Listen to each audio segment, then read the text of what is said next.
The champagne bubbles tickled my nose as Karina thrust the second glass into my hand, her perfectly manicured fingers refusing to accept my protests.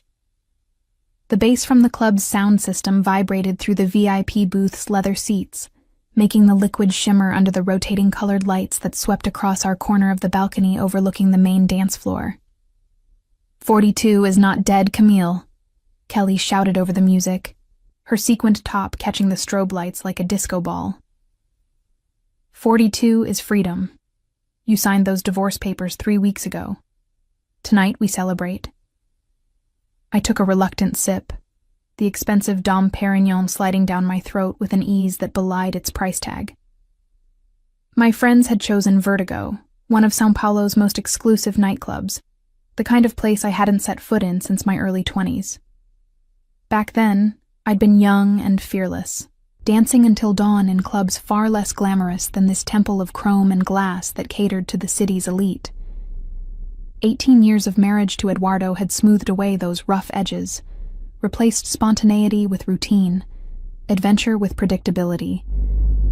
Our divorce had been civil, almost disappointingly so.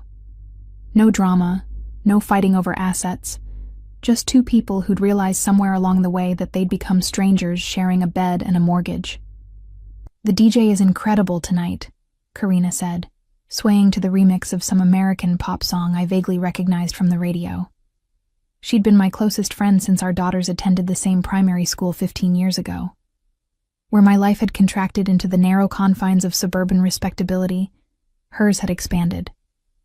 She ran a successful event planning company, traveled internationally, and seemed to know every doorman and maitre d' in the city. The booth we occupied cost more than my monthly rent on the modest apartment I'd moved into after the separation. I'd protested when Karina announced she'd reserved it, but she'd waved away my concerns with characteristic generosity. "Birthday girls don't pay," she'd declared, and that had been the end of the discussion. Through the glass barrier that separated our elevated perch from the masses below, I watched bodies move in synchronized chaos. The crowd was younger than me, mostly late 20s and early 30s, dressed in clothes that cost more than my weekly grocery budget. Before the divorce, I might have felt superior to this display of wealth and beauty. Now, I just felt tired and slightly out of place in the simple black dress Karina had insisted was perfect, but which I knew was at least 5 years out of style. "Oh my God, look at that section over there."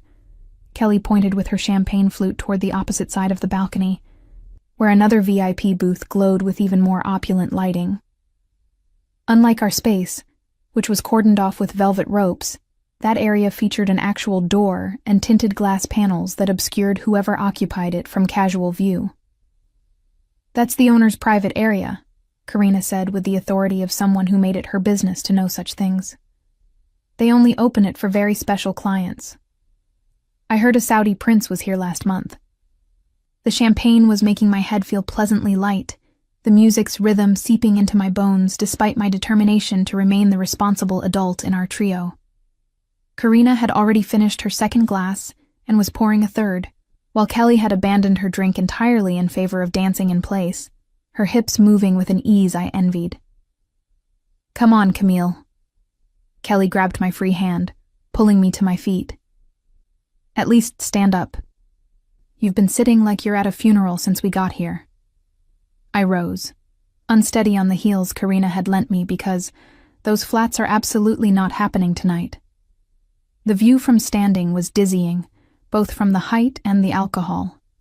Below us, the dance floor writhed with energy, a sea of raised hands and swaying bodies bathed in pink and blue light. "I'm too old for this," I said. But even I could hear the lack of conviction in my voice. The music was infectious. The champagne had relaxed the knots of tension I'd been carrying in my shoulders for months. And somewhere deep inside, a small voice whispered that maybe, just maybe, Kelly was right. 42 wasn't dead. 42 was just beginning. "You know what you need?" Karina said, her eyes bright with mischief and alcohol. "You need to get up on that platform and dance. Really dance. like you used to before Eduardo turned you into a soccer mom." She gestured toward a small raised platform at the edge of our VIP section, barely 2 feet off the ground, designed for exactly the kind of exhibitionist behavior she was suggesting. The thought made my stomach flip with anxiety, and something else. Something that felt dangerously close to excitement. "Absolutely not," I said. But Karina was already refilling my glass, pressing it into my hand, with the insistence of someone who would not be denied. "One dance," she said. "That's all. One dance for your 42nd birthday, for the Camille you used to be before you forgot how to have fun." The words stung because they were true. When had I become this cautious person, afraid of drawing attention, afraid of making mistakes, afraid of living? Eduardo had liked me quiet, demure, the perfect wife who hosted dinner parties and volunteered at school fundraisers. The divorce had set me free from his preferences, but I'd discovered I'd forgotten who I was without them. The champagne made the decision easier. I drained the glass, feeling the bubbles explode in my chest like tiny fireworks of courage. "Fine," I said. "One dance. But if I fall and break my neck, you're paying my medical bills." Karina and Kelly erupted in cheers that would have mortified me an hour ago, but now just made me laugh. They helped me onto the platform, steadying me as my borrowed heels found purchase on the small stage. From this height, I could see the entire club, the private booth across from us now at eye level, though its tinted windows still concealed whoever lurked behind them. The DJ transitioned into a new song, something with a driving beat and a bass line that vibrated through the soles of my feet. I closed my eyes, letting the music move through me, remembering what it felt like to dance without caring who watched or what they thought. My hips began to sway, tentatively at first, then with growing confidence as muscle memory from my younger years kicked in. Below me, Karina and Kelly were dancing too, encouraging me with whoops and hollers that barely registered over the music. I spun slowly, my arms raised above my head, feeling the dress swirl around my thighs. The champagne had loosened something inside me, some tightly wound spring that had been coiled for 18 years. I moved backward across the small platform, still swaying, eyes still closed, lost in the sensation of movement and freedom. My back hit something solid, warm, distinctly human. My eyes flew open as I stumbled slightly, strong hands catching my hips to steady me. I'd somehow danced off our platform and directly into someone standing at the entrance to the mysterious private booth. The glass door stood open, and I'd backed right into one of its occupants. Mortification flooded through me, burning away the champagne's pleasant haze. I tried to step forward, to apologize, to escape back to the safety of my friends. The hands on my hips tightened, not painfully but firmly, holding me in place. A voice, low and amused, spoke directly into my ear, the words somehow audible despite the pounding music. "Don't stop." I froze, my heart hammering against my ribs for entirely new reasons. The hands belonged to a man. That much was obvious from their size and strength. I could feel the heat of his body against my back, smell the subtle scent of expensive cologne, mixed with whiskey, and something darker, earthier. I'm sorry, I didn't realize. I started to say, but the hands guided me gently back into motion, encouraging the sway of my hips I'd abandoned in my embarrassment. "I was enjoying the show," the voice continued, rich with an accent that suggested education abroad, but roots firmly planted in São Paulo. "Don't let me interrupt." Every instinct I'd cultivated as a respectable suburban housewife screamed at me to pull away, to apologize profusely, to scurry back to the safety of my booth and my friends. But the champagne, the music, and something reckless that had awakened in me tonight made a different choice. I resumed dancing, hyper-aware now of the audience of one behind me. The hands on my hips didn't wander, didn't grab or grope, but they stayed there, a warm pressure that somehow made every movement feel more deliberate, more charged with meaning. The song seemed to last forever, and end too soon simultaneously. When it finally faded into the next track, I found the courage to turn around, to see who had witnessed and encouraged my temporary insanity. He was older than the club's typical clientele, probably late 40s, with dark hair shot through with distinguished silver at the temples. His suit was charcoal gray, perfectly tailored, the kind that whispered wealth rather than shouting it. But it was his eyes that caught me, dark and assessing, with a hint of amusement that suggested he found the entire situation as unexpected as I did. "Renato Figueiredo," he said, extending a hand as if we'd just been introduced at a business function, rather than after I'd essentially given him a lap dance in a nightclub. "Camille Montero," I replied, shaking his hand and trying to ignore how small mine felt in his grasp. "I really am sorry. My friends convinced me to dance and I had too much champagne and I didn't realize I was backing up into your area." "No apology necessary," Renato said, a smile playing at the corners of his mouth. "It's my birthday." "You made it memorable." "Your birthday," I repeated, surprised. "It's my birthday too. 42nd. 48th, he replied. The coincidence is noteworthy. Behind me, I could feel Karina and Kelly watching with barely concealed interest. Behind Renato, the private booth revealed itself as I looked past him. Several men in suits sat around a table loaded with bottles that made our Dom Perignon look pedestrian. They were trying and failing to appear disinterested in our conversation. "Would you like to join me for a drink?" Renato asked, gesturing toward his booth. "Unless you prefer to return to your friends. I understand if randomly dancing into strangers isn't typically your preferred way of spending an evening." I should have said no. Should have thanked him politely, returned to Karina and Kelly, finished the night with dignity and tact. But something about his direct gaze, the way he seemed genuinely interested in my answer, rather than presuming it, made me pause. "One drink," I heard myself say, "since it's both our birthdays." Renato's smile widened, and he stepped aside, gesturing for me to precede him into the private booth.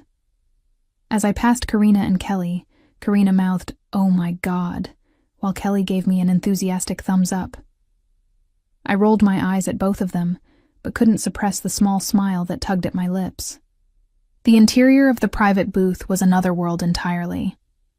While our VIP section had been nice, this was luxury bordering on excess. The leather seats were butter soft, the table genuine marble, the bottles arranged on it brands I recognized from magazine advertisements for lives I'd never lived.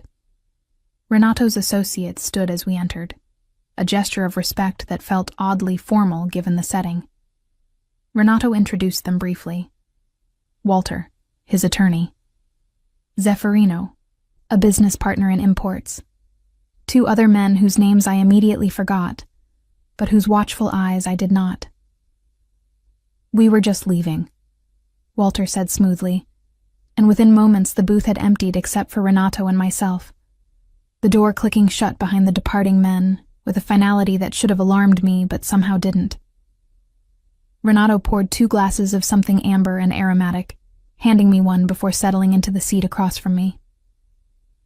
"To unexpected encounters," he said, raising his glass. "To 42nd birthdays," I replied, clinking my glass against his.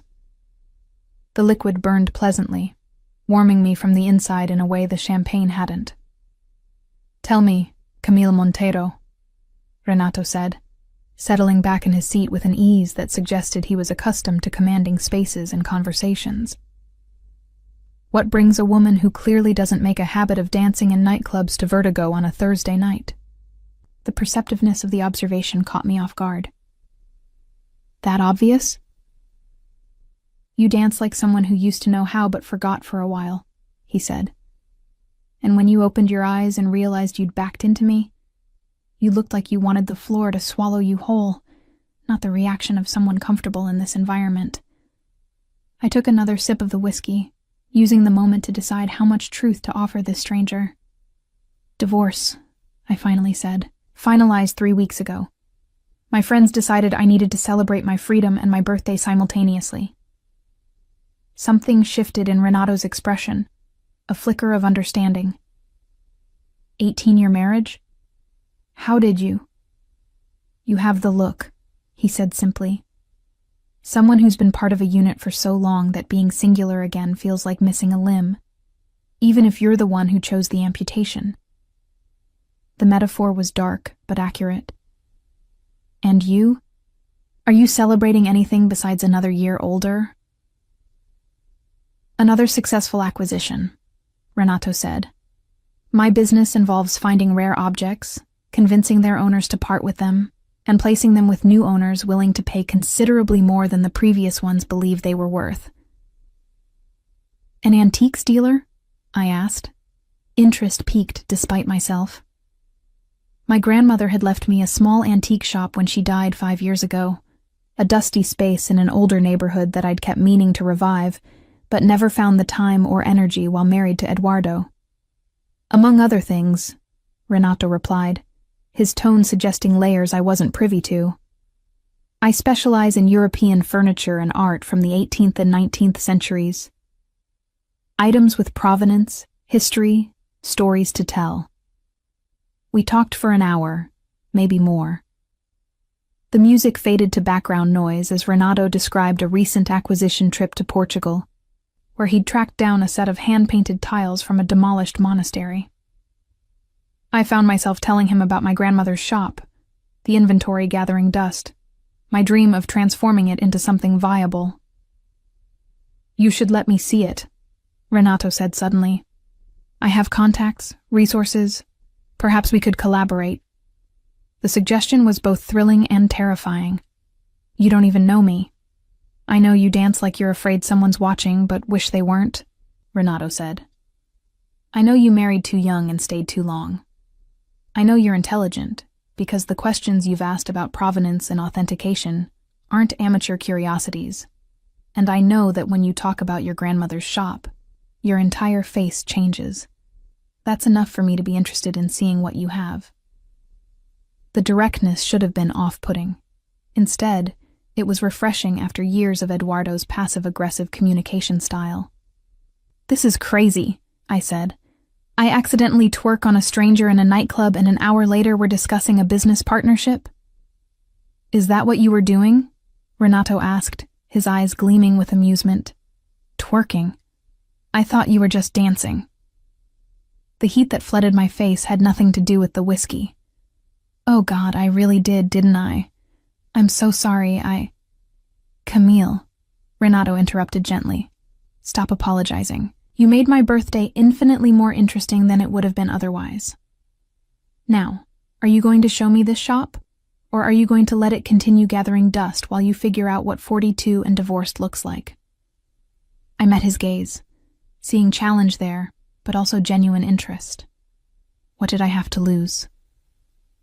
Eduardo was gone, my daughter was away at university, and the shop was slowly decaying whether I did nothing or took a risk. Tuesday afternoon, I heard myself say. 2 o'clock. I'll text you the address. Renato pulled a business card from his jacket pocket, sliding it across the table to me. The cardstock was heavy, expensive, embossed with his name and a phone number. No company name, no website, just the essentials. I'll be there, he said. When I finally returned to Karina and Kelly, they ambushed me with questions I deflected with promises to explain later. The night wound down, the club slowly emptying as we collected our coats and called for a car. As we waited in the lobby, I glanced back toward the VIP balcony, catching a glimpse of Renato through the glass, watching my departure with an expression I couldn't quite read. In the car, I pulled out his business card, running my thumb over the embossed letters. What had I just agreed to?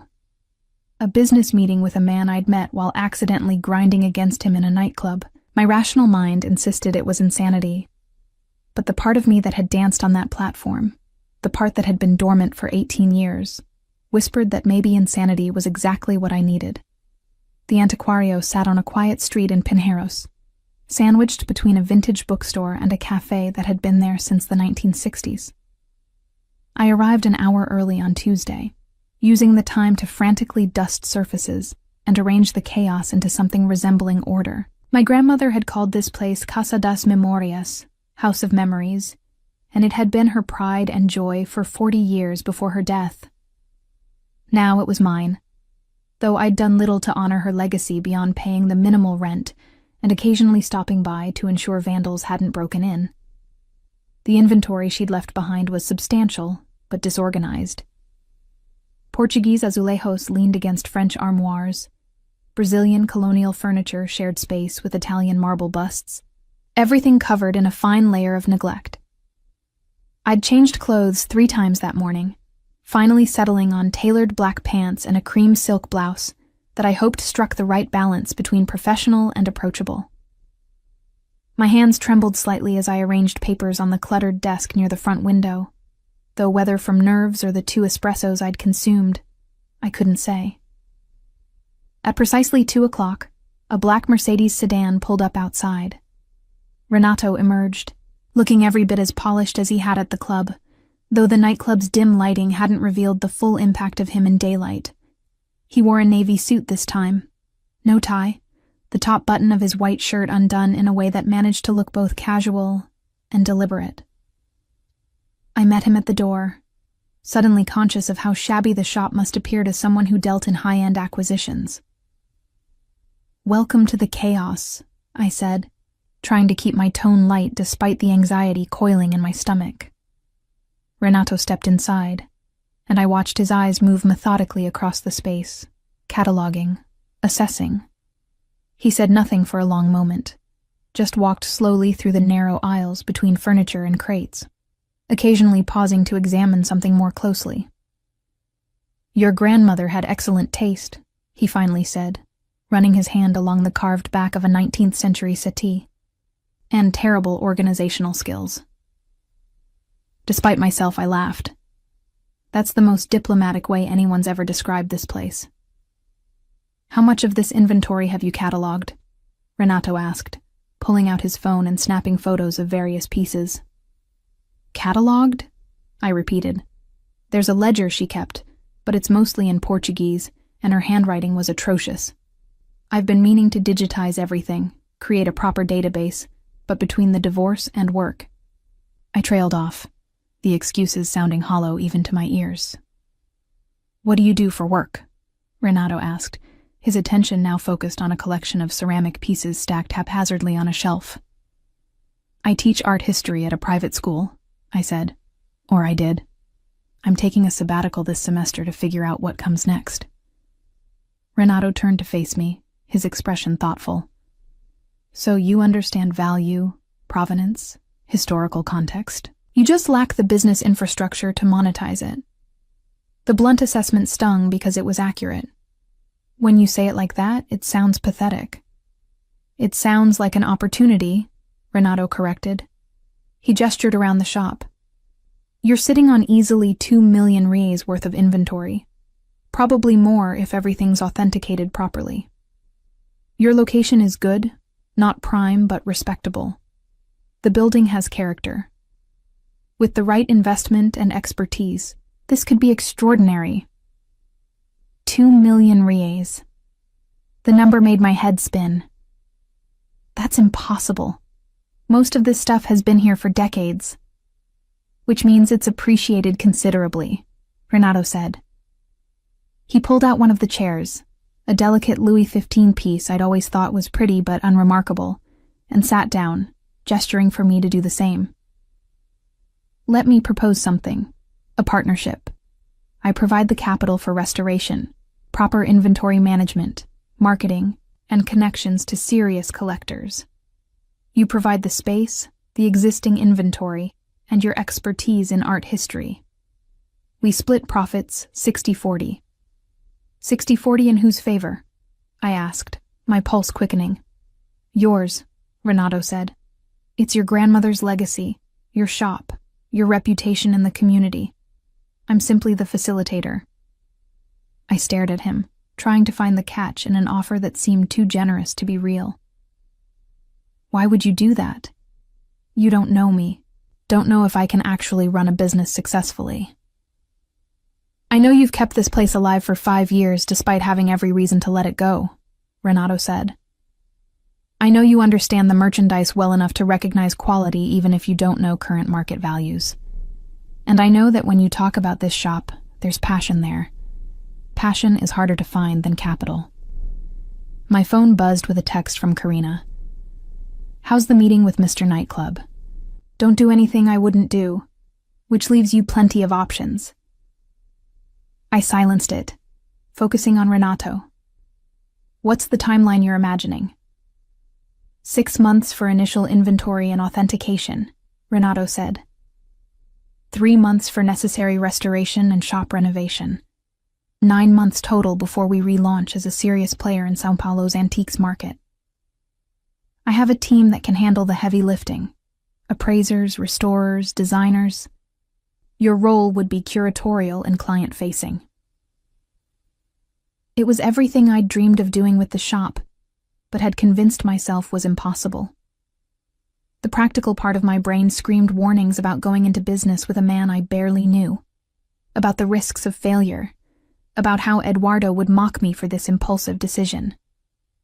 But Eduardo was gone, and the part of me that had danced on that platform 4 nights ago, that had felt alive for the first time in years, wanted this with an intensity that surprised me.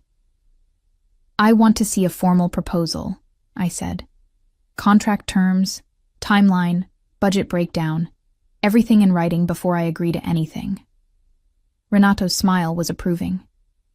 Walter will have everything ready by Friday. Shall we discuss it over dinner? The transition from business to personal felt deliberate, a test of some kind. Is mixing business and pleasure wise? Probably not, Renato admitted, but wisdom has never been my strongest quality.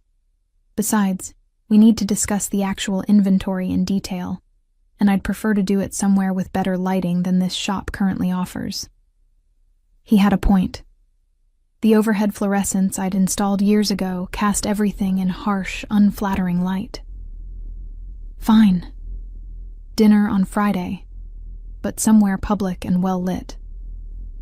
I'll pick you up at 7, Renato said, standing and pulling out his phone. Give me your address. I rattled off my apartment building, watching him type it into his contacts. The casual efficiency of the gesture, as if we were already familiar, already part of each other's routines, should have felt presumptuous.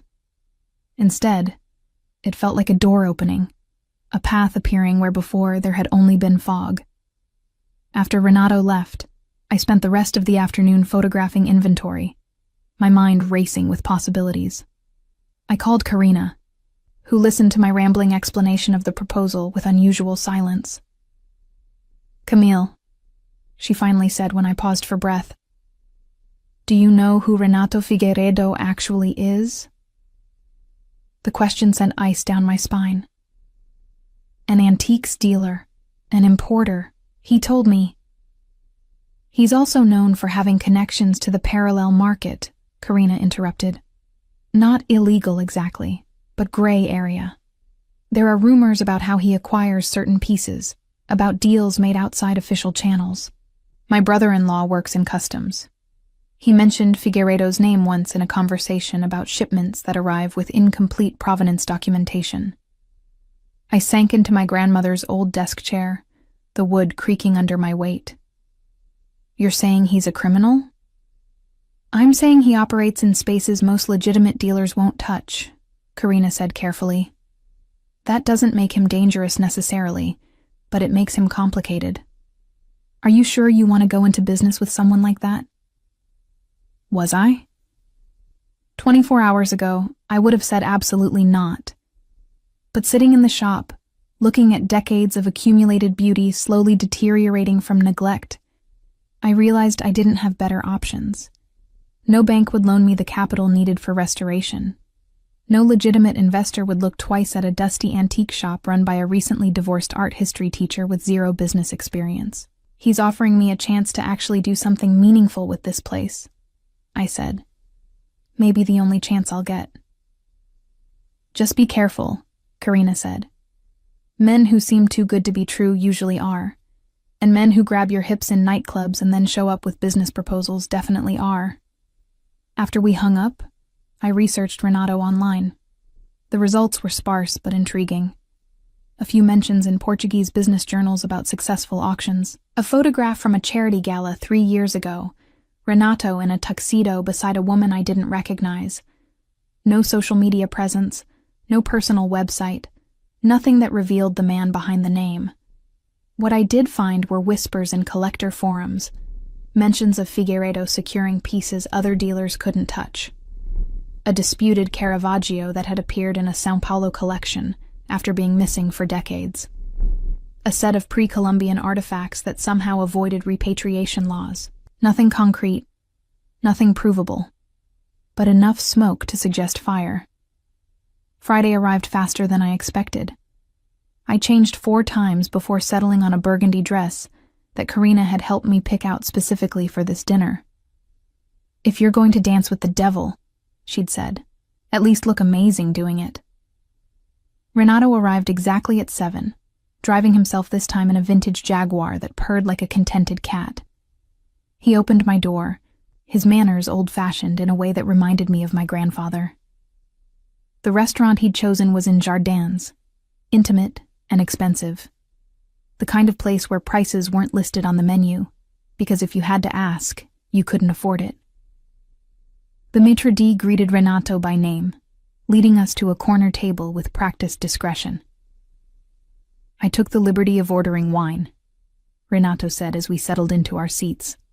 "A Bordeaux from 1995, a good year." "The year I got married," I said without thinking. "Then we'll toast to endings and new beginnings," Renato replied smoothly. Walter had indeed prepared a comprehensive proposal, which Renato presented in a leather portfolio between our appetizer and main course. The terms were exactly as he'd outlined. The budget substantial but not outrageous. Everything professionally laid out, legally sound, ready for my signature. "You move quickly," I observed, scanning the dense legal language. "I've learned that opportunities have expiration dates," Renato said. "Hesitation is expensive." "And what opportunity am I exactly?" The question came out more flirtatious than I'd intended, the wine loosening my tongue. Renato set down his fork, his full attention focused on me in a way that made my pulse quicken. "You're someone who forgot how to dance and then remembered. That's rare.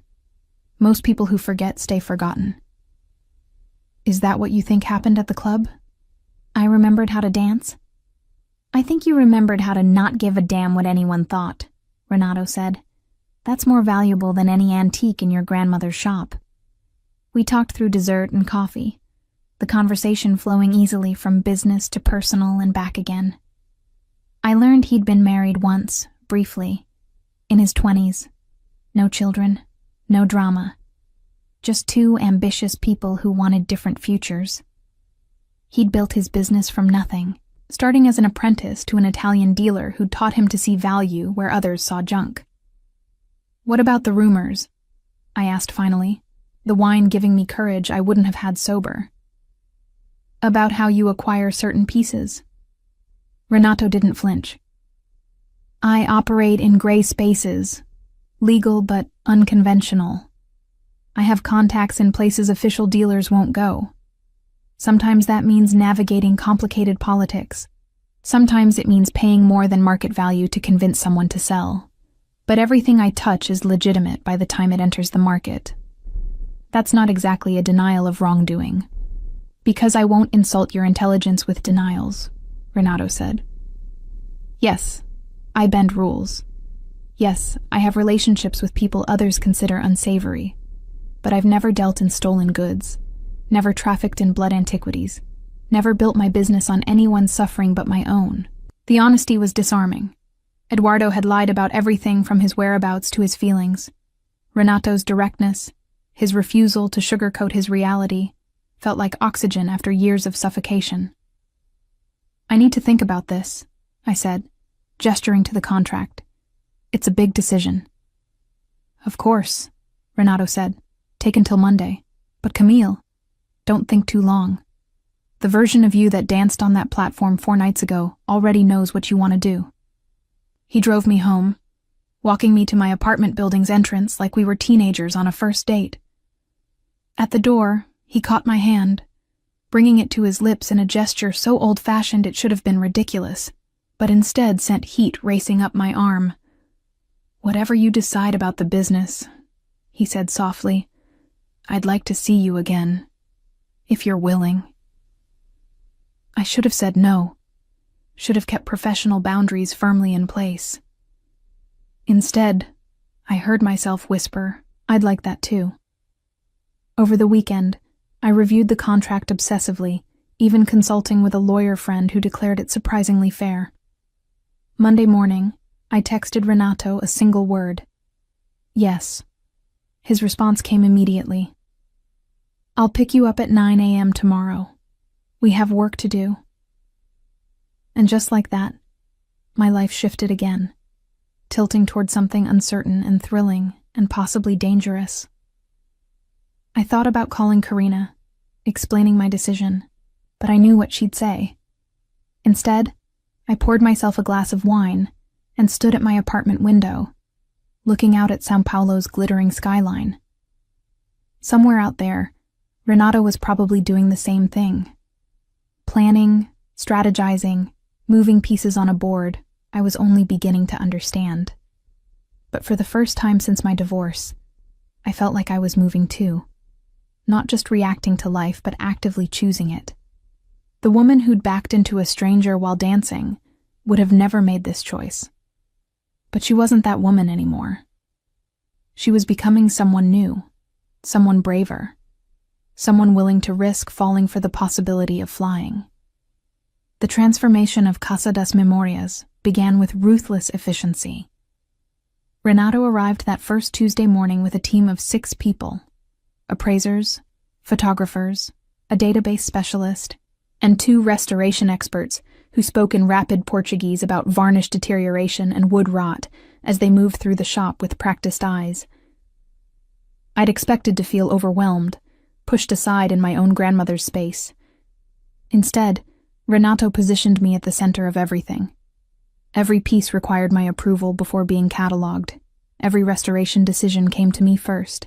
Every strategic choice about which items to prioritize was mine to make. "This is your vision," he said, when I questioned why he kept deferring to me. "I'm just the money and the muscle. You're the heart." The work was exhausting and exhilarating in equal measure. We discovered treasures I'd walked past for years. A signed Portinari sketch hidden behind a cracked mirror, a set of imperial-era Brazilian silverware wrapped in newspaper from 1889, Portuguese tiles that authenticated back to a demolished Lisbon palace. Each discovery felt like unwrapping a gift from my grandmother, her final lessons in seeing beauty, where others saw only dust. Renato worked beside me most days, his expensive suits replaced by more casual attire that still managed to look tailored. I learned he was meticulous to the point of obsession, that he had an encyclopedic knowledge of European decorative arts, and that he drank his coffee black and strong enough to strip paint. I also learned he was generous with his team, paying them well above market rates, and treating them with respect that seemed rare in São Paulo's luxury goods world. The restoration experts, twin brothers named Zeferino and Klaus, had worked for him for 15 years. "He found us when we were apprentices with nothing," Klaus told me one afternoon. "Gave us opportunities no one else would. We'd walk through fire for him." The loyalty was touching and slightly unnerving. What kind of man inspired such devotion? And what did it cost him to maintain it? 6 weeks into the project, Renato invited me to dinner at his home in Jardim Europa, one of São Paulo's most exclusive neighborhoods. I'd assumed he lived in a modern apartment, all glass and steel and minimalist design. Instead, his home was a renovated colonial mansion, the architecture preserved, but the interior updated with stunning restraint. "My one indulgence," he said as he gave me a tour. "Everything else I acquire is for clients. This place is for me." The rooms were filled with pieces that would have made museum curators weep. A Baroque chest from Minas Gerais, paintings by Brazilian masters I'd only seen in books, furniture that told the story of 3 centuries of craftsmanship. But what struck me most was the library. 2 stories of floor-to-ceiling shelves filled with books in multiple languages, a rolling ladder providing access to the higher reaches. "You read all of these?" I asked, running my fingers along leather spines. "Most of them," Renato said. "My grandfather believed an uneducated man was a dangerous man. He made me read 3 books a week growing up, then discuss them with him over Sunday dinner." It was the first personal detail about his family he'd shared. "Where is he now?" "Dead 20 years, Renato said, his voice carefully neutral. "He built an import business from nothing, taught me everything about value and negotiation. Also taught me that rules are for people without imagination." The last sentence hung between us, loaded with meaning. "Is that why you operate in gray spaces? Because he taught you to?" "He taught me that legal and ethical aren't always the same thing," Renato corrected. "That sometimes the right thing requires going around obstacles rather than through them." Dinner was prepared by a chef who arrived, cooked, and departed with the same discretion as the maître d' from our first dinner. We ate on a terrace overlooking a garden lit by strategic lighting, the city's noise reduced to a distant hum. The wine was from Renato's personal cellar, a Portuguese vintage that tasted like complexity and time. "Tell me about your marriage," Renato said as we finished the main course. "What happened?" The question was unexpected, too intimate for our still new dynamic. But the wine and the warm night air made honesty feel possible. "We were too young when we married," I said. 23 and convinced we'd discovered something everyone else had missed. Then we had a daughter, and suddenly we were parents before we'd figured out how to be partners. "You don't talk about your daughter much," Renato observed. "Sophia's at university in London," I said. "Art history, naturally. She's brilliant and independent, and probably too much like me for her own good." Eduardo got the predictable academic daughter he wanted. I got someone who argues with me about Caravaggio's use of shadow. "She sounds remarkable." "She is," I said, feeling the familiar mix of pride and longing that came with an empty nest. When I told her about the divorce, she said it was about time. Apparently, she'd been expecting it for years. "Children see more than we think," Renato said.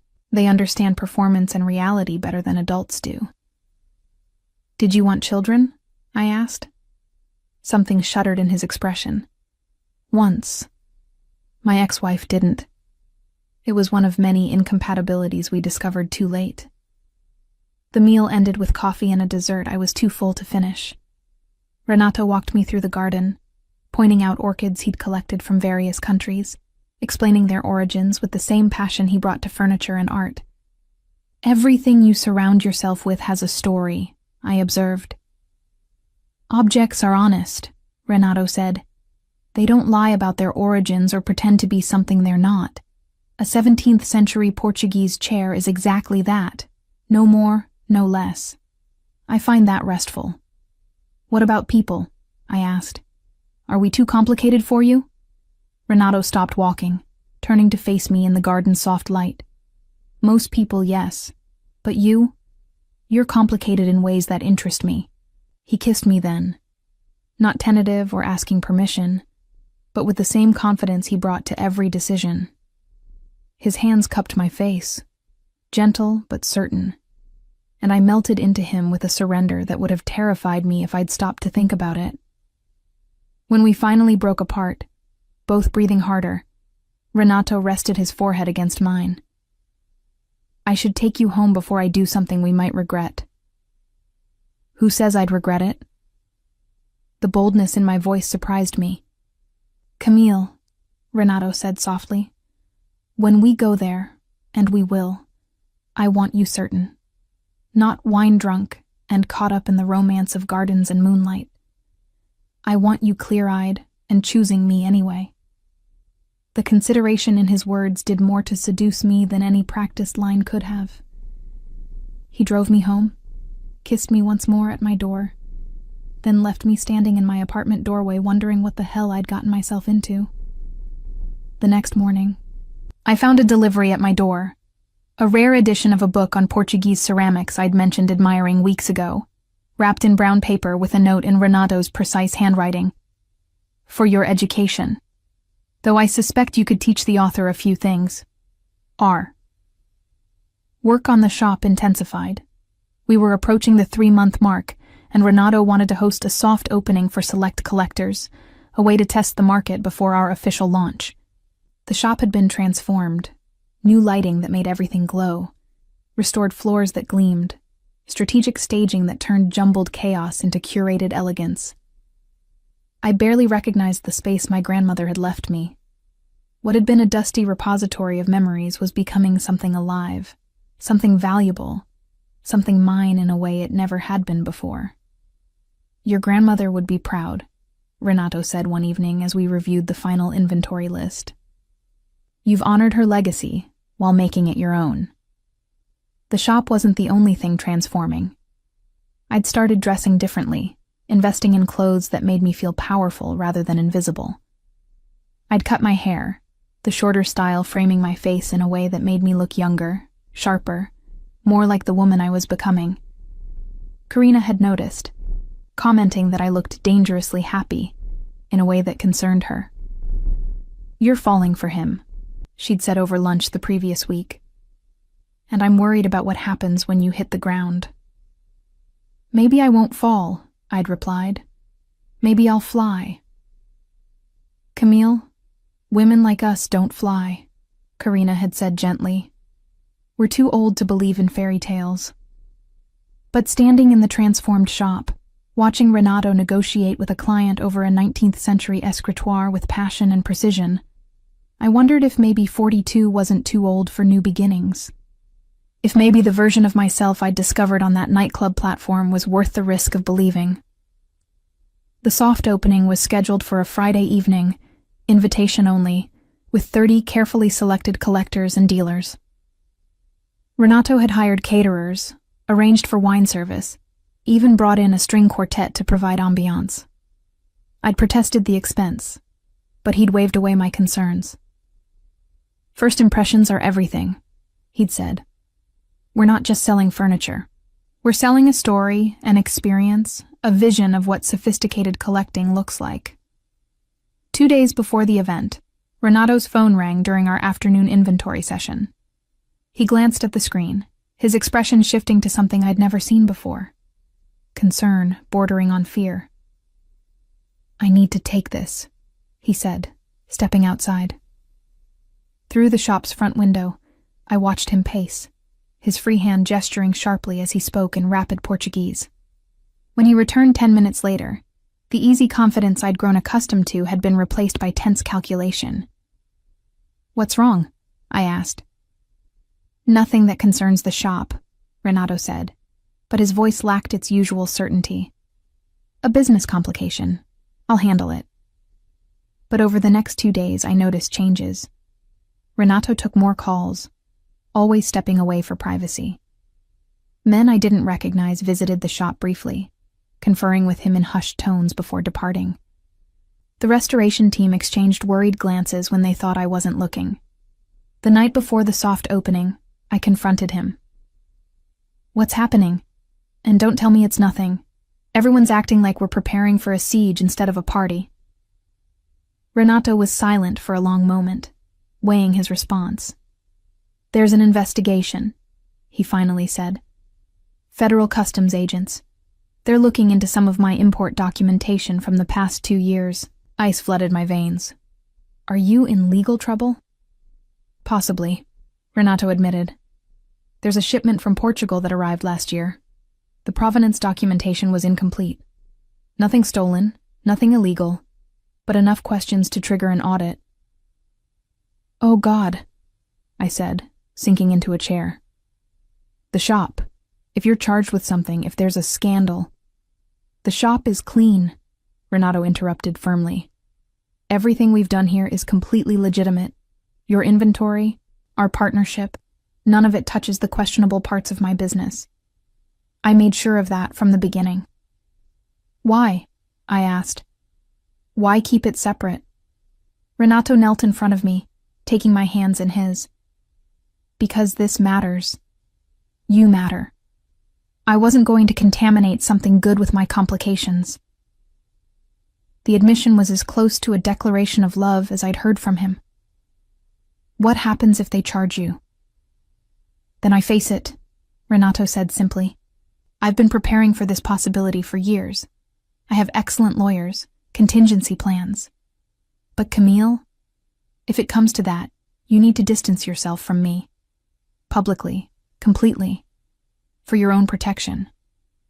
I'm not abandoning you because things get difficult, I said, anger flaring. That's not who I am. I know, Renato said softly, but I'm asking you to anyway, if necessary. The soft opening proceeded as planned, Renato's mounting legal troubles invisible beneath his polished presentation. Collectors moved through the transformed shop with murmurs of appreciation, checkbooks emerging as they discovered pieces they couldn't resist. By the evening's end, we'd sold 6 major items, generated interest in a dozen more, and established Casa das Memorias as a serious player in São Paulo's antiques market. Renato and I celebrated with champagne after the last guest departed, the same brand we'd drunk the night we met. To improbable partnerships, he toasted. To dancing your way into trouble, I replied, and we both laughed, the sound echoing in the empty shop that had become so much more than my grandmother's legacy. But as I watched him, seeing the tension he tried to hide beneath celebration, I understood that our story was about to become more complicated than either of us had anticipated. The question was whether we'd survive it, or if his gray space world would consume everything we'd built. 3 weeks after the soft opening, federal agents appeared at Casa das Memorias just as I was unlocking the doors for the day. 2 men in unremarkable suits, badges already displayed, asking if Renato Figueiredo was on the premises. He's not here, I said, my heart hammering against my ribs despite having done nothing wrong. This is my shop. I'm the owner. Ms. Montero, the older agent said, consulting a tablet. We're aware of your partnership with Mr. Figueiredo. We're not here to search the premises or question your inventory. We simply need to speak with him about import documentation from his other business ventures. I gave them Renato's personal number, watching as they made the call from my doorstep. Whatever was said lasted less than 2 minutes.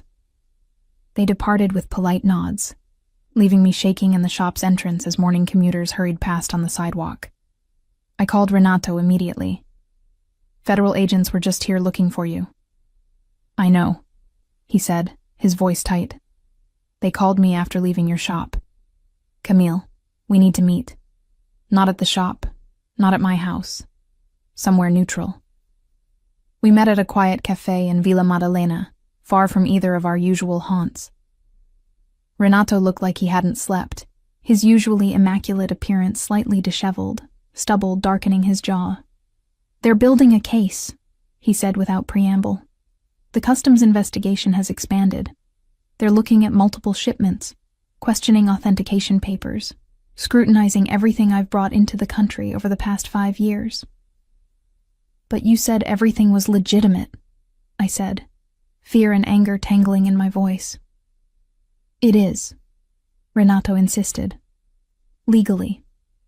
But there are gray areas in international antiques trade, technicalities about documentation timing, questions about whether pieces were properly vetted before export. Nothing criminal, but enough to make prosecutors interested if they want to make an example. An example of what? High-end money laundering, Renato said bluntly. They think I'm using antiques to move money for other interests. I'm not, but proving a negative is almost impossible. I sat back, the cafe's cheerful atmosphere suddenly oppressive. What does this mean for us? For the shop? The shop is protected, Renato said. Everything there is clean. All the documentation is perfect. I made sure of that specifically because I knew this day might come. He reached across the table, capturing my hand. But Camille, You need to prepare for this to get ugly. There will be media attention, questions about our relationship, speculation about whether you're complicit in anything. I'm not, I said firmly. And I won't let them make me run away like I've done something wrong. That's what I'm afraid of, Renato said softly. Your loyalty is going to cost you if you're not careful. Over the next month, Renato's prediction proved accurate. A business reporter from Estado got wind of the investigation and published a speculative piece about São Paulo's antiques underworld that mentioned Renato by name. Within days, other outlets picked up the story, each one adding more sensational details. Casa das Memorias got caught in the crossfire. 2 scheduled auctions were postponed by nervous clients. A profile piece in a design magazine was killed at the last minute. Phone calls from potential buyers became less frequent, then stopped altogether. I watched our momentum evaporate like water on hot pavement, years of my grandmother's work, and months of our partnership dissolving because of association and innuendo. The financial impact was devastating. We'd invested heavily in restoration and marketing, counting on sales to recoup costs. Without revenue, we were burning through reserves at an alarming rate. I'll cover the shortfall, Renato offered when I showed him the month's dismal numbers. Absolutely not, I said. That'll just make it look like I'm benefiting from whatever they're accusing you of. We operate on what the shop generates, or we don't operate at all. Renato's legal team consisted of 3 attorneys led by Walter Diaz, the man I'd briefly met at the nightclub months ago. They were preparing Renato's defense with the same meticulous attention to detail Renato brought to everything. But even Walter admitted the optics were challenging. Federal prosecutors want high-profile wins, he explained during a meeting at Renato's house. Even if they can't prove money laundering, they can make your life hell with documentation violations, import technicalities, tax investigations. They'll squeeze until something breaks. Then we don't break, Renato said simply. But the pressure was building. Renato's other business interests, the import company, his network of international dealers, were all being scrutinized. Assets were frozen pending investigation. Bank accounts were audited. Every transaction from the past decade was being examined for irregularities. Through it all, Renato remained eerily calm, as if he'd been preparing for this siege his entire career. He attended meetings with attorneys, cooperated with investigators, produced documentation on demand, all while maintaining his work on the shop's inventory and our relationship. "How are you so calm?" I asked one night as we reviewed authentication certificates for a collection of Brazilian colonial silverware we were considering for auction. "Because panic is expensive," Renato said. "I learned a long time ago that the moment you show fear, you've already lost. So I don't show it. Even to me?" He looked up from the certificates, his dark eyes holding mine. "Especially to you.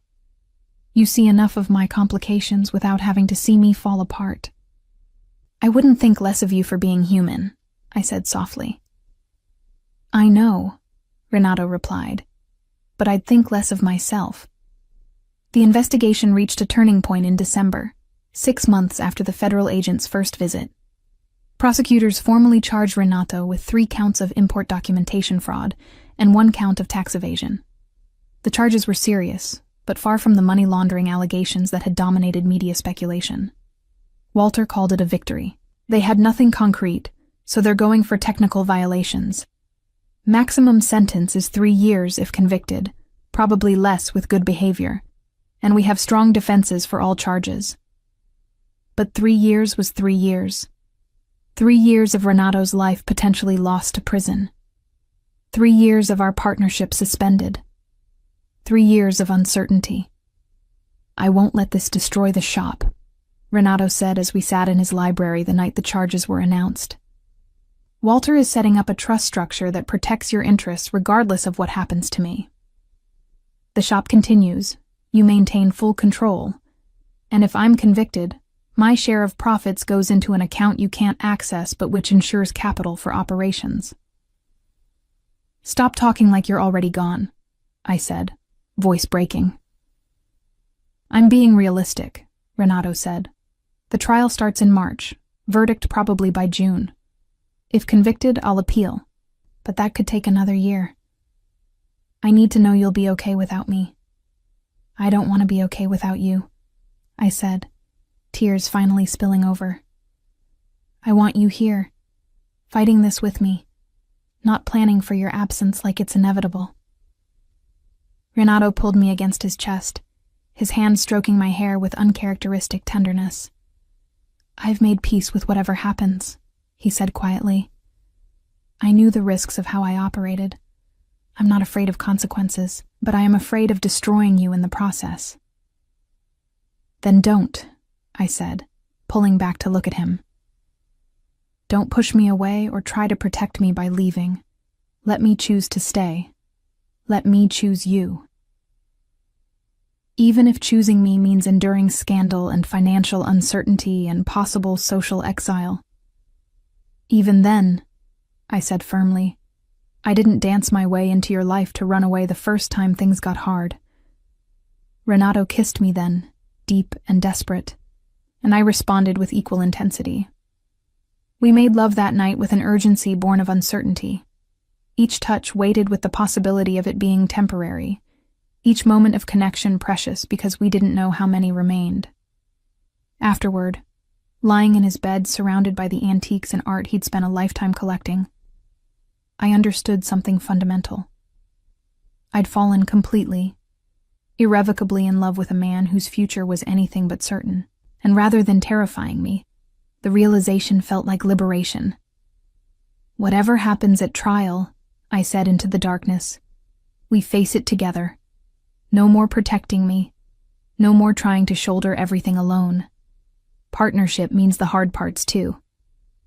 You're remarkably stubborn, Renato murmured, his arm tightening around me. I learned from the best, I replied. The months leading to trial were a strange limbo. The shop existed in a holding pattern. We maintained inventory, kept regular hours, saw occasional clients, but major deals remained elusive. I supplemented income by teaching online art history courses, using my sabbatical's end to return to work part-time. Renato spent most days with his legal team, preparing testimony, reviewing documentation, building defenses against charges that seemed designed more to punish than to seek justice. The stress showed in subtle ways: tension in his shoulders, shadows under his eyes, moments of distraction when I caught him staring at nothing. But we also found joy in small things. Sunday mornings in his garden, coffee and newspapers, and the comfortable silence of companionship. Evenings at the shop, organizing inventory and telling each other stories about the pieces we'd cataloged. Stolen afternoons in my apartment, making love with the desperation of people who knew their time together had an expiration date. The trial began the first week of March, coinciding with São Paulo's late summer heat. I attended every day, sitting in the courtroom's public gallery, watching Renato face prosecutors with the same composed confidence he brought to difficult negotiations. The evidence was technical, dense with customs regulations and import law. Walter's defense was methodical, demonstrating that every perceived violation was either an administrative error or a misinterpretation of complex international trade law. The prosecutors painted Renato as a sophisticated criminal, hiding illegal activity behind legitimate business. The defense portrayed him as a successful entrepreneur, caught in bureaucratic technicalities. After 6 weeks of testimony, the jury deliberated for 3 days. I spent those days unable to eat, unable to sleep, existing in a state of suspended terror. Karina stayed with me, her earlier warnings about Renato forgotten in the face of my obvious anguish. Whatever happens, she said the night before the verdict, you'll survive. You're stronger than you know. The verdict came on a Tuesday afternoon. Guilty on 2 counts of import documentation fraud, not guilty on the tax evasion and one of the documentation charges. The conviction meant a mandatory sentence. The judge gave Renato 3 years, eligible for parole after 18 months with good behavior. I watched Renato receive the sentence with no visible reaction, his expression carefully neutral as the judge outlined terms. Only when they led him away in handcuffs, his eyes finding mine across the courtroom, did I see the mask crack slightly, revealing the man beneath the armor. Walter found me in the courthouse hallway, where I'd collapsed onto a bench, unable to stop shaking. "We're filing an appeal immediately," he said. The conviction was borderline, the sentence harsh for first-time offenses. "We have good grounds."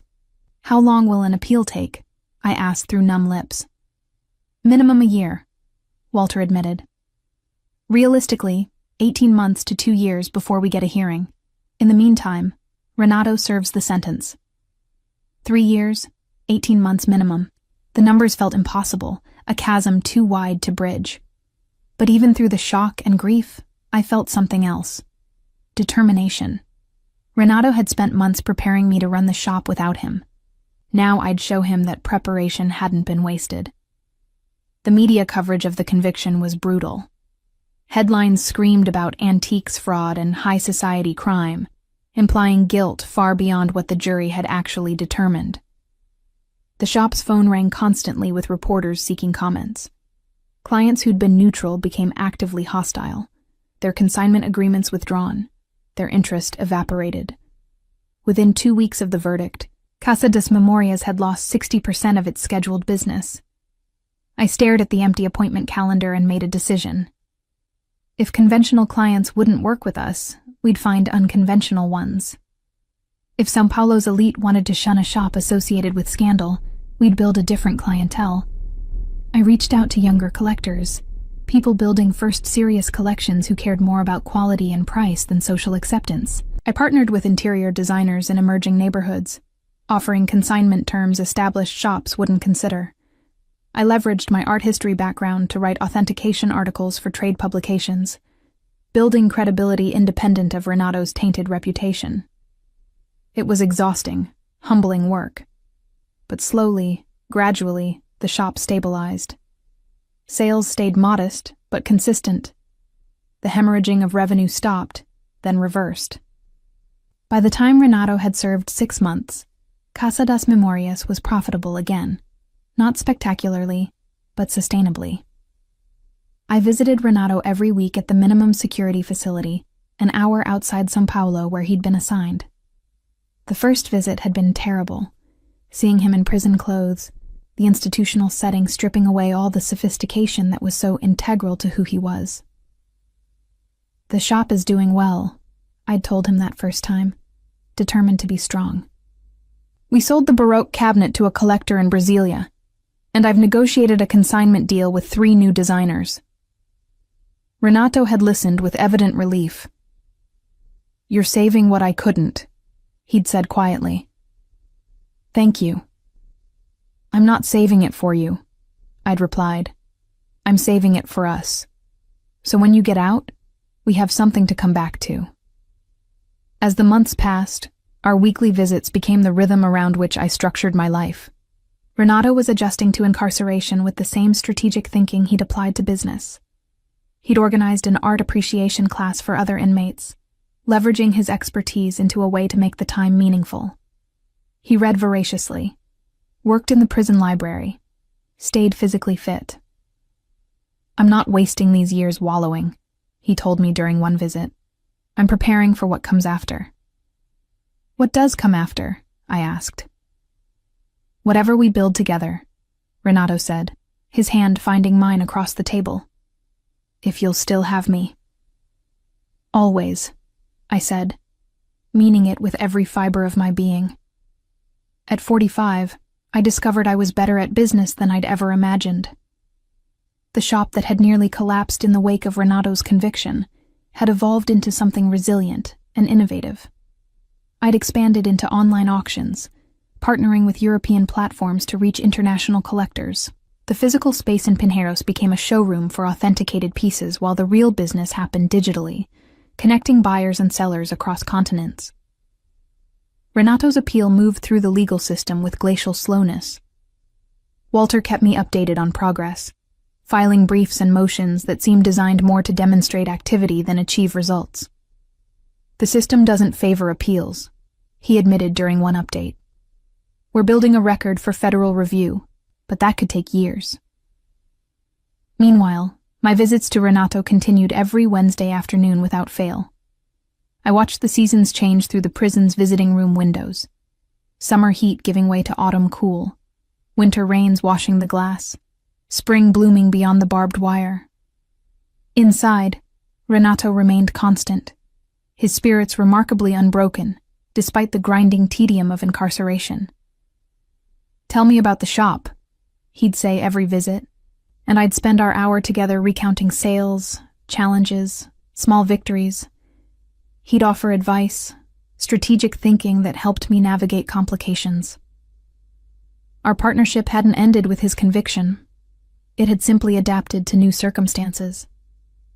During one visit in his 18th month of imprisonment, Renato looked different.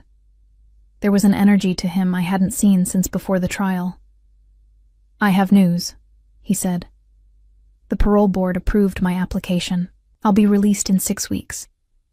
I'd known the possibility existed, but hearing it made real left me momentarily speechless.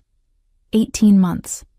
We'd survived 18 months of separation, of weekly visits, of building a business and relationship under impossible constraints, and now he was coming home. 6 weeks, I repeated, the words tasting like hope. "If you still want me to come home," Renato said carefully.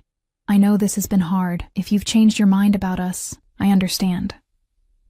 I reached across the table, ignoring the guard's stern look at excessive contact, and gripped Renato's hand tightly. "I'll be waiting when you walk out of here, and then we're going to rebuild everything they tried to destroy." The 6 weeks passed in a blur of preparation. I renovated the small apartment above the shop, creating a space for Renato to transition back to normal life. I organized his wardrobe from storage, had his favorite espresso machine professionally serviced, stocked the kitchen with groceries I remembered him preferring. Karina watched my preparations with gentle concern. "You know it'll be different when he gets out," she said one afternoon as we arranged furniture upstairs. "Prison changes people. You've both changed. Don't expect it to be exactly like before." "I'm not," I said. "We're different people than we were when this started. But different doesn't mean worse." The morning of Renato's release, I arrived at the prison an hour before dawn. The facility's parking lot was empty except for a few other vehicles, families waiting for their own releases, attorneys preparing paperwork. I sat in my car, hands shaking with anticipation and nerves, watching the eastern sky lighten. At precisely 8 o'clock, the prison's main doors opened and Renato walked out, carrying a small duffel bag containing the possessions he'd been allowed to keep. He was thinner than when he'd entered, his hair longer, and almost completely silver now at 51. But when his eyes found mine across the parking lot, his smile was the same one I'd fallen in love with in a nightclub 2 years ago. I ran to him, dignity forgotten, throwing myself into his arms with enough force to make him stagger. He caught me, held me, his face buried in my hair as we both shook with emotion too big for words. "You came," he whispered. "Did you think I wouldn't?" I pulled back to look at him, seeing the lines the past 18 months had carved around his eyes, the vulnerability he'd never shown before his incarceration. "I thought you might have come to your senses," Renato said. "Realized you could do better than a convicted felon." "Shut up," I said, and kissed him right there in the prison parking lot, pouring months of loneliness and waiting into the contact. We drove back to São Paulo in comfortable silence, Renato's hand resting on my knee, his attention fixed on the landscape passing outside the window. "The world looks different from this side of the fence," he said quietly. "Bigger, more vivid." I'd brought him to the shop first, wanting him to see what we'd built during his absence. He moved through the renovated space with wonder, touching furniture he'd helped authenticate, examining the new organizational systems I'd implemented, reading the framed reviews from satisfied clients I'd hung on the walls. "You didn't just keep it alive," he said finally. "You made it better." "We made it better," I corrected. Your advice during visits, your contacts who still trusted us, your vision that guided everything. You were never really absent. Upstairs in the apartment I'd prepared, Renato stopped in the doorway. I'd recreated elements from his house. The same coffee maker, similar art on the walls, even the same brand of towels in the bathroom. Small touches to make the space feel familiar rather than institutional. "You did all this for me," he said, his voice thick with emotion. "For us," I corrected. "This is our space now. A fresh start." We made love that afternoon with an intensity that surprised us both. 18 months of separation distilled into connection that felt both familiar and entirely new. Afterward, lying tangled in sheets with afternoon light streaming through the windows, Renato traced patterns on my bare shoulder. "I need to tell you something," he said. "Walter filed paperwork to officially transfer my shares of the shop to you. Complete ownership, no strings attached. You've earned it." I sat up, pulling the sheet around me. "I don't want that. We're partners." "You deserve security separate from me," Renato insisted. "If the appeal fails, if I end up back in prison, the shop needs to be protected. That means it can't be tied to me legally." "And what about personally?" I asked. "Are you going to protect me from yourself there too? Keep me at arm's length to spare me complications?" "Never again," Renato said firmly, pulling me back against him. "I learned something in there. Life's too short and too uncertain to waste on noble gestures. If you're willing to be tied to a convicted felon, I'm not going to argue." "Good," I said, "because I have plans for us, and they all require you being fully committed." The plans involved expanding Casa das Memorias into a full-service gallery representing emerging Brazilian artists alongside the antiques. I'd been developing relationships with painters and sculptors during Renato's incarceration, recognizing that contemporary art offered margins antiques couldn't match. Renato embraced the vision immediately, his business mind seeing opportunities I'd intuited but couldn't fully articulate. Together we refined the strategy, identifying gaps in São Paulo's art market we could fill. 3 months after his release, we hosted our first contemporary art exhibition, featuring 6 emerging artists. The opening was packed, collectors intrigued by the combination of established antiques expertise and fresh artistic talent, press interested in Renato's return to public life, friends and supporters who'd stayed loyal through the scandal. "Look at what we've built," I whispered to Renato as we moved through the crowded gallery. "This is ours. No one can take it from us." "They can try," Renato replied, his arm around my waist. "But we've proven we're harder to destroy than anyone expected." The exhibition sold out by closing night. We'd found our niche. Established collectors wanted the validation of our antiques expertise applied to contemporary purchases. Younger buyers wanted access to a curated selection they could trust. The business model worked beautifully, complementary revenue streams supporting each other. But success brought renewed scrutiny. A journalist writing a profile piece about São Paulo's art scene mentioned Renato's conviction, speculating about whether someone with a criminal record should be trusted in high-value transactions. The article was short, buried deep in a weekend supplement, but it triggered a new wave of questions about our credibility. "We could sue for defamation," Walter suggested when I showed him the piece. "No," Renato said firmly. "Fighting it gives it oxygen. Let it pass. Our work speaks for itself." He was right. The controversy faded within a week, replaced by coverage of our next exhibition. But the incident reminded us both that Renato's conviction would always cast a shadow, that we'd constantly need to prove ourselves despite our success. The appeal process finally concluded in Renato's 26th month of freedom. The federal appellate court upheld the conviction, but reduced the sentence to time served, based on good behavior and the technical nature of the charges. It was as close to vindication as we could hope for. Not exoneration, but acknowledgement that the punishment had exceeded the crime. "It's over," Walter said when he delivered the news. "The conviction stands, but there's no further penalty. You're free to rebuild without the appeal hanging over you. That night, Renato and I celebrated quietly in the apartment above the shop. We'd survived everything: scandal, conviction, imprisonment, rebuilding, scrutiny.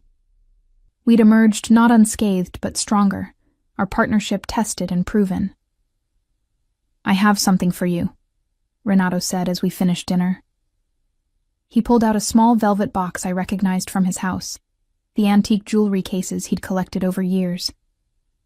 Inside was a ring, not modern, but a 19th century Portuguese piece with a small diamond set in intricate gold filigree. "It belonged to my grandmother," Renato said. "She gave it to my grandfather when he asked her to marry him despite his family's objections. I've been carrying it with me since the day I was released, waiting for the right moment." My breath caught. "Is this?" "Marry me, Camille," Renato said, not kneeling but standing before me with complete vulnerability. "Not because of the business or convenience, but because I can't imagine facing the rest of my life without you. You stood by me when I gave you every reason to run. Let me spend however many years I have left, showing you that faith wasn't misplaced." "Yes," I said through tears that were equal parts joy and relief. "Yes, of course, yes." The ring slid onto my finger perfectly, as if it had always belonged there. We made love that night, with the tenderness of people who'd survived the worst and chosen each other anyway, our bodies writing promises our voices couldn't fully articulate. At 47, engaged to a man who'd been to prison and back, running a business we'd built from scandal and determination, I'd never been happier. The life I'd imagined at 42, quiet, predictable, safely divorced, had been replaced by something infinitely more complicated and rewarding. "What should we do first?" I asked Renato as we lay in the darkness. "Wedding or Paris expansion?" We'd been discussing opening a second location in Paris, leveraging Renato's European connections to establish a presence in one of the world's premier art markets. It was ambitious, possibly reckless, exactly the kind of challenge we both craved. "Both," Renato said decisively. "Small wedding next month, just close friends. Then Paris by year's end. We're not getting any younger. Time to live like it matters." "It always mattered," I said, "even when it was hard." "Especially when it was hard," Renato corrected, pulling me closer. "Anyone can love someone during the easy parts.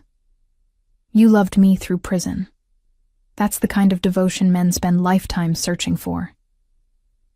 I thought about the woman who drunkenly backed into a stranger while dancing at a nightclub, embarrassed and mortified. She'd had no idea that moment would lead here, to a business partnership that survived scandal, a love that deepened through adversity, a future that looked nothing like the one she'd planned, but was perfect anyway. "Thank you," I whispered to Renato. "For what? For grabbing my hips instead of stepping away, for seeing something in me I didn't see in myself, for building a life with me despite every obstacle." "Thank you for not stopping," Renato replied, referencing his first words to me. "For dancing into my life and refusing to leave even when it made sense to."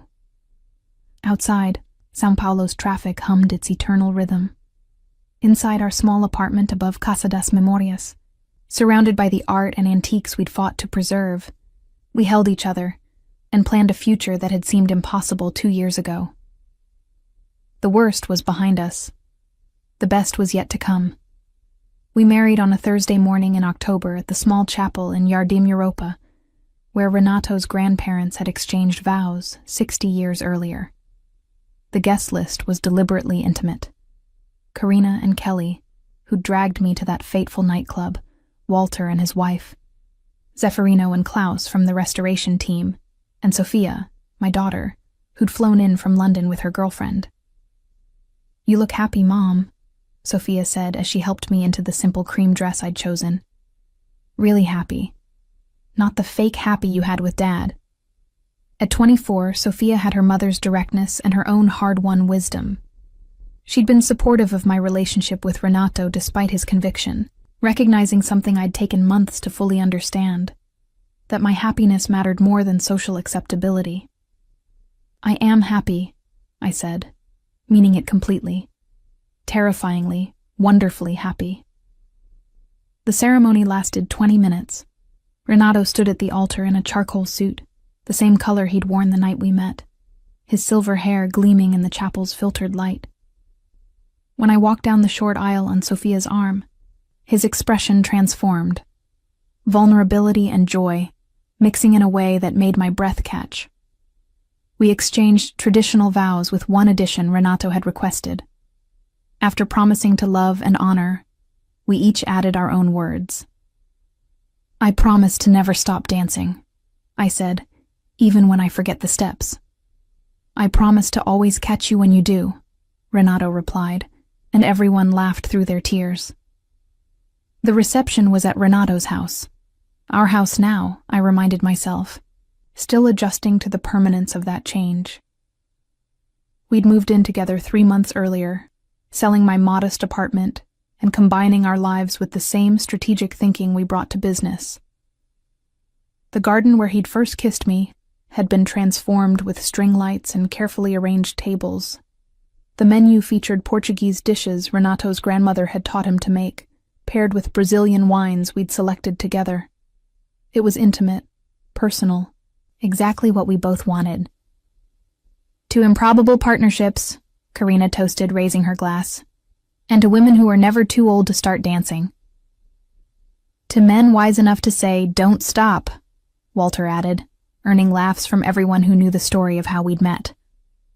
That night, alone in our bedroom after the guests had departed, Renato removed the antique pins from my hair with careful fingers. "Mrs. Figueiredo?" he said, the title still foreign and wonderful. "Mrs. Montero Figueiredo," I corrected. "I'm keeping my name. Can't have people forgetting whose grandmother's shop this used to be." "Fair enough," Renato said, kissing the curve of my neck. "As long as you're mine in the ways that matter." "Always," I promised, and showed him exactly what I meant. The Paris expansion consumed the next 6 months. Renato had located a space in the Marais, the historic district known for galleries and antique dealers. The location was perfect but expensive, requiring capital we'd need to raise carefully to avoid overextending. We split our time between São Paulo and Paris, Renato handling European acquisitions while I managed both locations remotely. The work was exhausting, but exhilarating. Each challenge another opportunity to prove ourselves. The Paris shop, Camille and Renato Antiques as we'd decided to name it, opened in March to strong advance interest. European collectors appreciated the Brazilian perspective on Portuguese colonial art, while French buyers loved our curated selection of contemporary Brazilian artists. On opening night, standing in the renovated space with Renato beside me and 200 guests admiring our carefully chosen inventory, I felt something close to disbelief. How had we gotten here? From a drunken dance in a São Paulo nightclub to an international gallery launching in Paris. "You're thinking too hard," Renato whispered, his arm around my waist. "I can see the gears turning." "Just marveling at the journey," I said, "at how none of this was planned." "The best things never are," Renato replied. "You can't plan for accidentally backing into the right person." The Paris location exceeded our projections in its first quarter. We'd found a market hungry for the combination of old-world expertise and contemporary vision, collectors who appreciated the personal story behind our brand. Renato's conviction, which had seemed like a death sentence for our business in São Paulo, actually added mystique in France. European buyers found the narrative of redemption compelling rather than disqualifying. "We've accidentally made your criminal record a marketing asset," I said to Renato one night as we reviewed sales figures. "I'm not sure how to feel about that." "Feel grateful that suffering is never wasted if you learn from it," Renato replied. "Every mistake, every hardship, it all becomes part of the story we're selling." But success brought complications. The demands of managing 2 locations across continents meant constant travel, exhausting logistics, and strain on our still-new marriage. We'd gone from partners who saw each other daily to spouses coordinating across time zones, our relationship conducted through video calls and brief reunions. "This isn't sustainable," I said after a particularly grueling month where we'd spent only 5 days in the same city. "Something has to change." We were in Paris, in the small apartment above the Marais shop that mirrored our São Paulo arrangement. It was 2 a.m., both of us jet-lagged and irritable from travel. "What are you proposing?" Renato asked carefully. "We hire a manager for São Paulo," I said. "Someone we trust to run daily operations while we establish the Paris location. In 2 years, when both shops are stable, we reassess and possibly switch locations or bring in additional partners." The conversation stretched until dawn, both of us examining options, weighing risks, trying to find the balance between business growth and personal sustainability. We finally agreed on a modified version of my proposal, bringing in a managing director for São Paulo, while we spent the next 18 months primarily in Paris. The search for the right manager took 3 months. We needed someone with both antiques expertise and business acumen, someone we could trust with our flagship location while we were on another continent. We found her in an unexpected place, the federal prosecutor's office. Wendy Andrade had been one of the junior attorneys on Renato's case, assigned to research documentation. She'd left prosecution work shortly after the trial, disillusioned by what she'd seen as overreach in Renato's conviction. She had a law degree, an MBA, and a passion for Brazilian decorative arts. She was perfect. "You want to hire someone who helped prosecute me?" Renato said when I first suggested it. "I want to hire someone who understands regulatory compliance, has legal expertise, and knows exactly what mistakes to avoid because she's seen the consequences," I countered. "Plus, the optics of bringing on someone from the other side might help rehabilitate our reputation." Renato agreed, after interviewing Wendy himself. She started in July, shadowing me in São Paulo for 2 months before we officially handed over operational control. Watching her take command of the business we'd built was both terrifying and liberating. With Wendy managing São Paulo, Renato and I settled into Paris life. We rented a proper apartment in the 6th arrondissement, learned to navigate French bureaucracy, discovered favorite cafes and markets. At 49, I was living in Paris, running an international gallery with the man I loved. If someone had told 42-year-old me this would be her future, she would have laughed in disbelief. The Paris shop thrived under our direct management. We expanded into estate auctions, established relationships with major European collectors, and built a reputation for impeccable authentication and fair dealing. Renato's network from his pre-conviction days proved valuable. Connections who distanced themselves during the scandal now returned, reassured by our legitimate success. In our second year in Paris, we were approached by a consortium of Brazilian investors interested in franchising our model. They wanted to open Camille and Renato locations in New York, London, and Lisbon, using our brand and expertise to establish a global network of galleries. "We'd be licensing our name, our reputation," Renato said as we reviewed the proposal, "giving up direct control in exchange for expansion and capital." "Is that something we want?" I asked. "We fought so hard to build this ourselves. Do we really want to hand pieces of it to others?" We spent weeks debating, consulting with Walter on legal implications, running financial projections, examining every angle. The offer was generous, the terms favorable, the potential for growth substantial. But it meant fundamentally changing the nature of our business. In the end, we declined. The personal touch, the direct relationship with every piece and client, that was what made Casa das Memorias and Camille and Renato special. Scaling up would dilute what we'd built. "We're not empire builders," I told the consortium's representatives. "We're curators, quality over quantity, relationships over transactions. That's not something you can franchise." The decision felt right, aligned with who we'd become. Not everyone in our position would have walked away from that kind of money. But money had never been the point. The work itself, the partnership, the daily challenge of finding and placing beautiful things. That was the reward. At 51, Renato started talking about succession. "We won't do this forever," he said one night as we walked along the Seine. "Someday we'll want to slow down, travel for pleasure instead of business, spend time on other things. We should plan for that transition." "Are you saying you want to retire?" I asked, surprised. Renato seemed energized by the work, thriving on the challenges. "Not retire, evolve," he clarified. "Maybe in 5 years we bring in younger partners, people who can take the vision forward while we step into advisory roles. I've done the building from nothing phase. I'd like to experience the reaping rewards phase before I'm too old to enjoy it." The conversation continued over subsequent months, becoming part of our long-term planning. We identified potential successors, started grooming Wendy in São Paulo for expanded responsibilities, began sketching what a semi-retirement might look like. But life, as I'd learned, had other plans. On a Tuesday morning in June, checking email over breakfast, I received a message that made my hand shake so badly I nearly dropped my phone.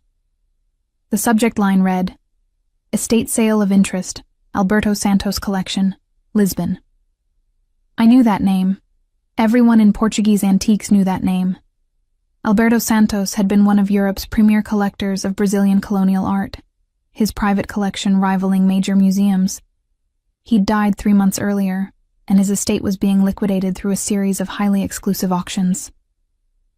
"Renato," I said, my voice strange to my own ears. "We need to go to Lisbon. Now." The Santos estate preview was limited to 50 pre-approved dealers and collectors. Renato's conviction had initially excluded us from the list, but Walter had leveraged our Paris success and reputation to secure an invitation.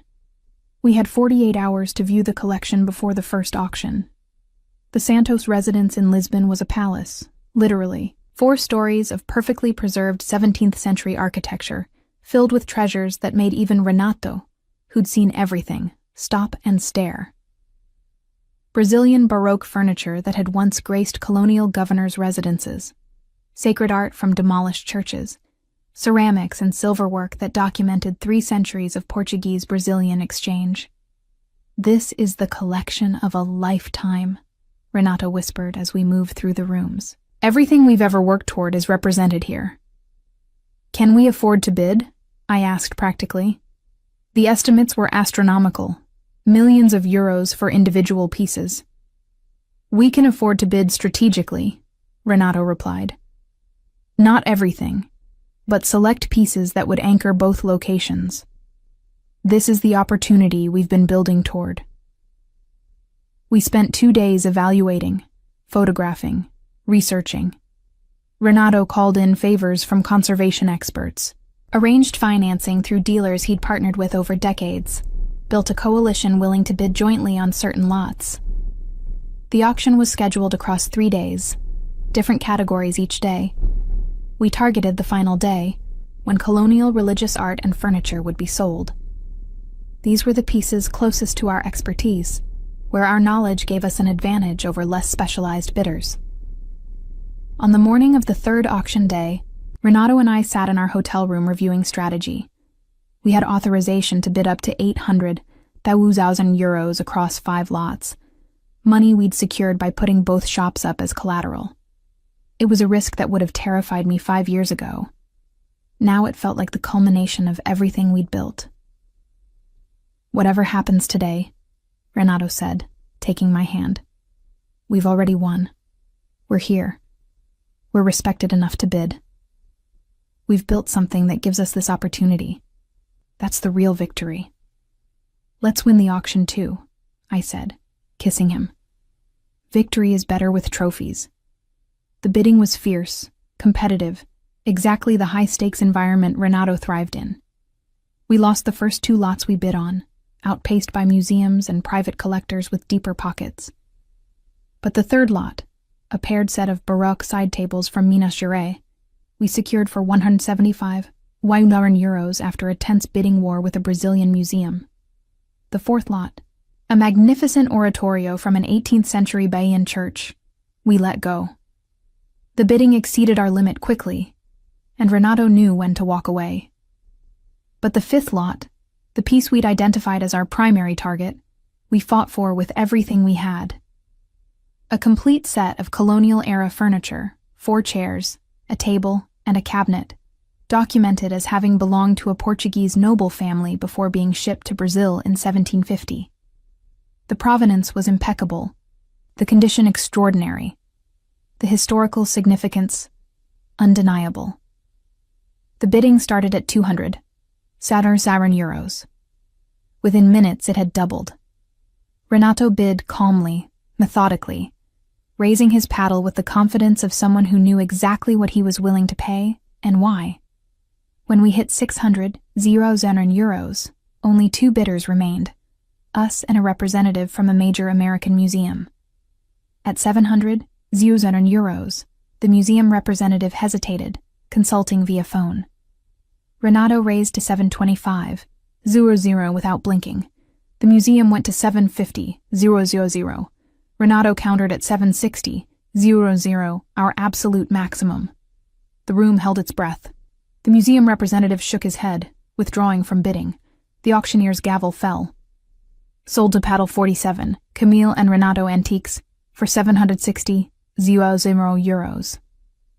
We'd done it, secured one of the most significant pieces in the entire estate. The room erupted in applause, recognition from our peers that we belonged at this level, that our journey from scandal to success was complete. That night, celebrating in our hotel room with champagne and exhausted elation, Renato pulled me onto his lap. "We just bet everything on a single purchase," he said. "We're either geniuses or fools." "We're dancers," I replied, thinking back to that nightclub platform. "We move without thinking too much about where we'll land. That's always been our strength." "Dance with me now," Renato said, standing and pulling me to my feet. There was no music, just the sound of Lisbon's traffic through the open window. But we swayed together in the hotel room, moving to a rhythm only we could hear. At 53, Renato looked distinguished in a way he hadn't at 48. The silver in his hair suited him. The lines around his eyes gave his face character. The confidence of survival and success made him more attractive than any physical feature. "I love you," I said against his shoulder. "Even more than I did when you grabbed my hips and told me not to stop." "I love you for not stopping," Renato replied, "for dancing into my life and refusing to leave even when it made sense to." We made love that night with the slow intensity of people who'd learned to savor moments, who'd survived enough to know that time was precious and not to be wasted on anything less than complete presence. The Santos furniture arrived in Paris 3 weeks later, authenticated and insured for twice what we'd paid.